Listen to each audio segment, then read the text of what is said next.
আশ্বাস দিল? আমি স্বরাষ্ট্রমন্ত্রী আঙ্কেলের কাছে আসছি যে আমার বাবার যে হত্যাকাণ্ড এটা যেন সঠিক বিচার আমি পাই, সঠিক বিচারটা যেন তারা আমাকে নিশ্চিত করে।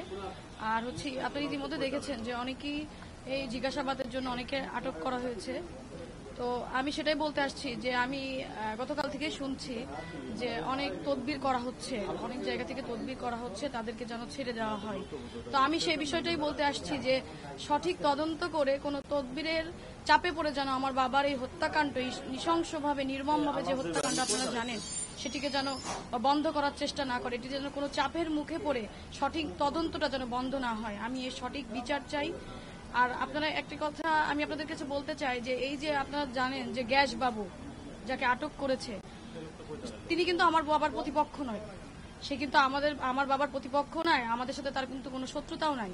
তো সেক্ষেত্রে আমার অনেক প্রশ্ন মনে যাচ্ছে যে আমরা এই যে দেখছি যে 17 তারিখে তার সাথে হচ্ছে ভাঙাতে দেখা হয়েছে, সেখানে নাকি একটা টাকা দেওয়ার কথা, লেনদেনের কথা শোনা যাচ্ছে, যেটা আমরা নিউজের মাধ্যমে শুনছি।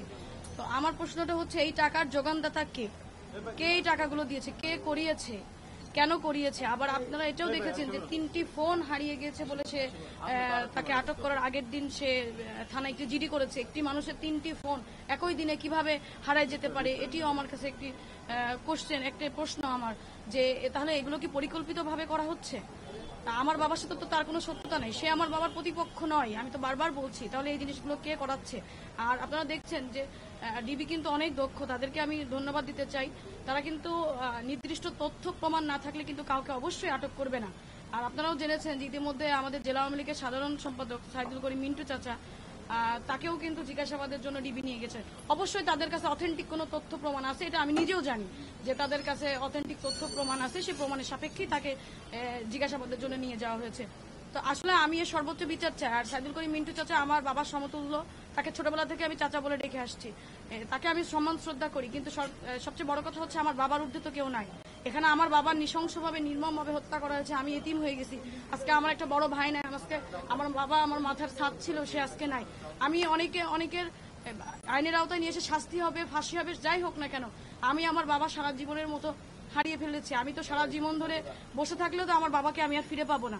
সেজন্যই চাই যে যারা এই হত্যাকাণ্ড ঘটিয়েছে, আমি যেভাবে এতিম হয়েছি আর কেউ যেন এভাবে এতিম না হোক। এই জন্য আমি মাননীয় প্রধানমন্ত্রী, আমাদের মমতাময়ী মা, তার কাছে এবং আমি হচ্ছে আমাদের স্বরাষ্ট্রমন্ত্রী মহোদয় আঙ্কেলের কাছে আমি এসেছি যে মানে যাই যত বড়ই তদবির হোক না কেন, এটা আমার দেখার বিষয় না। কোনো চাপের মুখে পড়ে, তদবিরের মুখে পড়ে যেন আমার বাবার এই হত্যাকাণ্ডের সঠিক বিচারটা যেন আমরা সুনির্দিষ্ট